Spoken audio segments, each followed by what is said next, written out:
இனக்கவர்ச்சி பொறி அது எப்ப சார் சார் கற்றால இங்க 4 பக்கம் சுத்தி வைக்கலாம்ல தென்னங்க. அடுத்த கேள்வி. தண்ணி உப்பு தண்ணியா இருந்தா இத சால்ட் போட வேணாம்னு சொல்லிருக்கீங்க உங்க வீடியோலயே சொல்லிருக்கீங்க பாத்து. அந்துருண்டெல்லாம் வைக்கலாம். விவசாயிகளை தேடி பசுமை பூமி என்ற கான்செப்ட்ல நம்ம இந்த தோட்டத்துக்கு வந்திருக்கிறோம். பாலகிருஷ்ணபுரம் பாடிப்பட்டி தாலுக்காவில மதுரை மாவட்டத்துல சுரேஷ் மேடத்தினுடைய தம்பி அவர் பசுமை பூமியினுடைய வீடியோக்களை பார்த்து அவங்களுடைய மாமா வந்திருக்காங்க. உயர் திரு மிஸ்டர் பரமேஸ்வரன் சாரையும் அவங்களுடைய துணைவியார் யோகாம்பிகை மேடத்தை நம்ம அறிமுகப்படுத்துறோம். நெல் விளையும் பூமி, களித்தன்மை, நெல்லுக்கு ஏற்ற மண்ணுல நெல் விவசாயம் செய்து அந்த நெல் விவசாயம் லாபகரமா இல்லை என்று முருங்கை சாகுபடி செய்து முருங்கை சாகுபடியும் லாபம் இல்லை என்பதற்காக இந்த இடத்துல பசுமை பூமி கலாய்வு செய்து தென்னங்கண்டு எப்படி நடனா பராமரிக்க வேண்டும் என்பதை அந்த 2022 சொல்லி கொடுத்து 2026 வந்திருக்கிறோம். மேடத்துடைய தென்னை மரத்தை பாருங்க, ஏறக்குறைய 3 வருஷம் தான். அங்க பாருங்க தென்னை மரங்களுடைய வளர்ச்சியை பாருங்க. ஊடு பயிர் வாழை போட்டிருக்காங்க.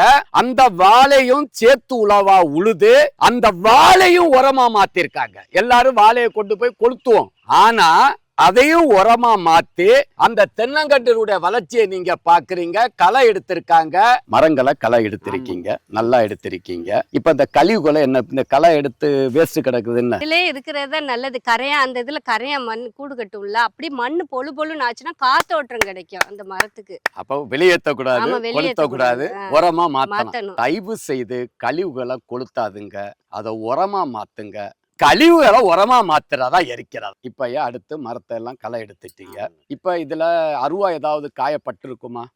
காயப்பட்டிருக்காது. இருந்தாலும் நம்ம ஒரு மருந்து ஸ்ப்ரே பண்ணணும் மேடம். 10 லிட்டர் ஸ்ப்ரே இருக்குன்னு மேடம். அதாவது மேடம் 10 லிட்டர் டேங்கு, ஒரு டேங்குக்கு மேல 50 ml வேப்பெண்ணெய், அதோட 50 ml பிரீஸ், 25 ml விஸ்டம் அது போட்டுருங்க. 50 ml டெக் போர், இது ஒரு டேங்குக்கு கலந்து 10 கண்ணு. அப்ப இத 15 டேங்குக்கு வரும்படி நீங்க அந்த மருந்தை எல்லா கண்டுகளுக்கும் குருத்து முதல் அடி வரைக்கும் ஸ்ப்ரே பண்ணி விடணும். ஒரு தடவை எல்லா மரங்களுக்கும் ஸ்ப்ரே பண்ணணும். இது செய்யணும். இப்ப அடுத்து மேடம் இந்த இதுவே மரம் கிளீன் பண்றோம்ல சார், வருஷம் கிளீன் பண்றோம்ல, அப்ப ஃபுல்லா இந்த மருந்தே அடிச்சுக்கலாம். கண்டிப்பா மேடம். அவர் சொல்ற மாதிரி இன்னும் ஒரு 2-3 வருஷத்துக்கு ஒரு தடவை எப்ப களை எடுக்கணும்னா ஜனவரி மாதம், ஜனவரி பிப்ரவரி, கோடையில எடுக்க கூடாது. இது கரெக்டான டைம்.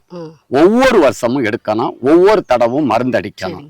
இப்ப மேடம் இந்த மரங்களுக்கு இனி சோப்பு கூண் நிறைய விழும். வாழை இருக்கிற வரைக்கும் வண்டுகள் பெருசா வராது. ஆனா இனி இந்த வண்டுகள் வராம இருக்கிறதுக்கு முடிஞ்ச அளவு ஒவ்வொரு மாதமும் அங்குசம் சொல்லிட்டு ஒரு உப்பு, நாம சிவப்பு, அத ஒவ்வொரு மரங்களுக்கும் 100 கிராம், எண்ணெய் எடுக்காத வேப்பம் புண்ணாக்கு ஒரு 100 கிராம், அதோட குருண மருந்து கடைகள்ல விற்பாங்க, அது ஒரு 10 கிராம் 20 கிராம் கலந்து மட்டை இடுக்குகள்ல ஒவ்வொரு மாதமும் போட்டுட்டு வாங்க. இந்த வண்டு பிரச்சனைகள் எதுவுமே வராது. இப்ப நமக்கு பாலை வந்துருச்சு, கரையம் ஏறாது, தண்ணி குடிக்காத ஏரியா. இப்ப மேடம் இந்த தென்னங்கன்னு இதுல எப்படி நடவு செய்ய? இதுல தென்னே வராதுன்னு சொல்லிட்டாங்க.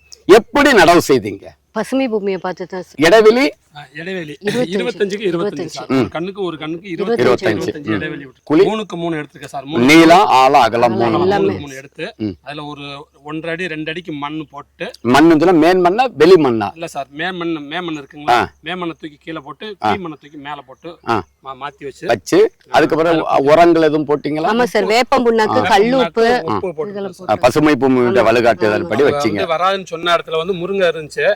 சார் சொன்னாங்க முருங்கெல்லாம் அந்த மண் களிமண்ணுக்கு வராது, இது ஈரமா இருக்கும், அதனால இதுல வராது, நீங்க தென்னை நடுங்க உங்களுக்கு நல்லா வரும் அப்படின்னு. ஆனா வராதுன்னு சொன்னவங்கள இது அவர் சாருனுடைய பசுமை பூமி சார் அறிவுறுத்தல் பேர்ல நாங்க நட்டோம். இன்னைக்கு அவரே பாக்குறாரு, பாருங்க எப்படி இருக்கு. 3 வருஷம் வாழை போட்டு இருக்கீங்க. இப்ப வாழையை என்ன செய்தீங்க?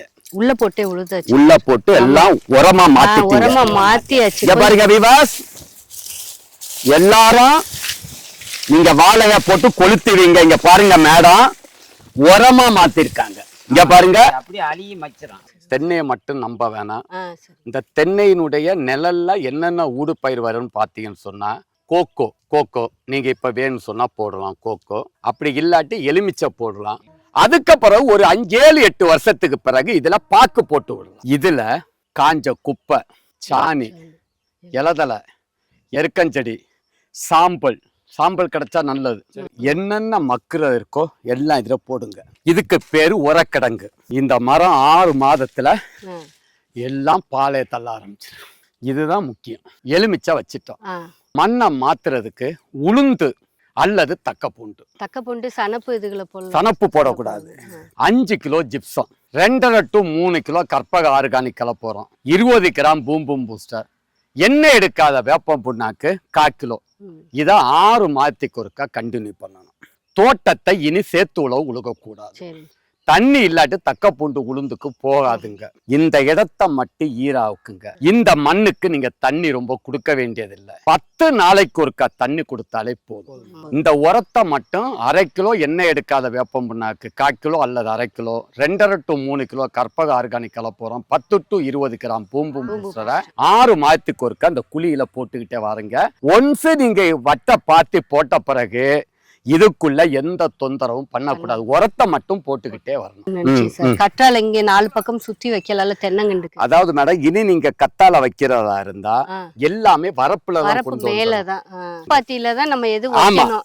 தென்னையை பொறுத்தளவு மேடம் உப்பு தாங்கி வளரும் பயிர். அடுத்த கேள்வி மேடம், தண்ணி உப்பு தண்ணியா இருந்தா இதுல சால்ட் போட வேணாம்னு சொல்லிருக்கீங்க, உங்க வீடியோலயே சொல்லிருக்கீங்க, பாத்திருக்கேன். அதாவது மேடம், நம்ம இது போடுறது அங்குசம் நம்ம மட்டை இடுக்குகள்ல போடுறது. அதனால தண்ணியில உப்புனுடைய அளவு அதிகமா இருந்தா அங்குசத்தை நீங்க கட் பண்ணிக்கிட்டு அதுக்கு பதிலா நான் முதலே சொன்ன வேப்பம் புண்ணாக்கு, மணல், குருண மருந்து 3 கலந்து மட்டை இடுக்கெல்லாம் போடுறோம். அந்துருண்டெல்லாம் வைக்கலாம். அந்துருண்டை இனி பெருசானதுனால அந்துருண்டை இனி இதுக்கு வேண்டியது. நாங்க சின்ன கண்ணா அது சின்ன கண்ணா இருக்கும் போது, ஆனா இனி ஒவ்வொரு மாதமும் இதை போடணும். ஒவ்வொரு மாதமும் இந்த வேப்பம் புண்ணாக்கு இந்த இதெல்லாம் போடணும். ஆமா. இனக்கவர்ச்சி பொறி அது எப்ப சார் வைக்கும்? அதாவது மேடம், இனி இந்த தென்னங்கண்டுகளுக்கு இனி காண்டாமிருக வண்டு, இந்த கருப்பு வண்டு அங்க ஒரு குருத்தை கடிச்சிருக்கு, இத மாதிரிப்பட்ட வண்டுகளுடைய பாதிப்பு இனி போக போக குறையும். சிவப்பு கூணுண்டுன்னு ஒரு மூக்கு உண்டு, அது மரத்தை சாச்சிரும். நீங்க இனி இனக்கவர்ச்சி பொறி வைக்கிற அந்த வேலி ஓரம் தான் வைக்கலாம். உள்ள எண்ணெய் கொண்டு கட்டக்கூடாது. மருந்தே உணவு. ஒரு செடி வளரணும் அப்படின்னா 16 வகையான ஊட்டச்சத்துக்கள் தேவை. அவை என்னவென்றால் நுண்ணூட்டச்சத்துக்கள், பேரூட்டச்சத்துக்கள், கனிம ஊட்டச்சத்துக்கள், வளர்ச்சி ஊக்கிகள் போன்றவை ஆகும். இவை எல்லாம் உள்ளடக்கியதே நமது பசுமை பூமியின் கற்பக ஆர்கானிக் கலப்பு உரம். இதில் எலும்பு மச்சை, மீன் உரம், வேப்பம் புண்ணாக்கு, கடலை புண்ணாக்கு, கடல் பாசி, humic acid, fulvic acid, bio potash, கோடியேறு, அக்ரிலைம், ஆமணக்கு புண்ணாக்கு, இயற்கை முறையில் பேரூட்டச்சத்துக்கள், 2ஆம் நிலை சத்துக்கள், பயிர் வளர்ச்சி ஊக்கிகள், அஸ்கார்பிக் ஆசிட், அமினோ அமிலம், தாதுப்புக்கள் போன்ற ஆர்கானிக் சத்துக்களை மட்டுமே உள்ளடக்கியது. இதை வாழை, ரப்பர், காப்பி, நெல்லி, தேயிலை, பூச்செடிகள், நிலக்கடலை, பாக்கு, காய்கறிகள், தென்னை, ஏலக்காய் போன்ற அனைத்து விதமான பயிர்களுக்கும் பயன்படுத்தலாம். இதை பயிர்களுக்கு பயன்படுத்தும் போது ஒரு ஏக்கருக்கு 50 to 100 கிலோ வரை பயன்படுத்தலாம். தென்னைக்கு ஒரு வருடத்திற்கு 5 கிலோவாக 4 தடவை பிரித்து கொடுக்க வேண்டும். இவ்வாறு பயன்படுத்தினால் ஆர்கானிக் உரமானது வேர் வளர்ச்சியை தூண்டி ஒளி சேர்க்கையை துரிதப்படுத்தி பயிர்களின் ஆரோக்கியத்தை காத்து பூச்சி நோய்களுக்கு எதிர்ப்பு சக்தியை அளிக்கிறது. தென்னையில் உள்ள அனைத்து பிரச்சனைகளையும் சரி செய்கிறது. வாங்கி பயன்படுத்துவீர், அதிக மகசூலை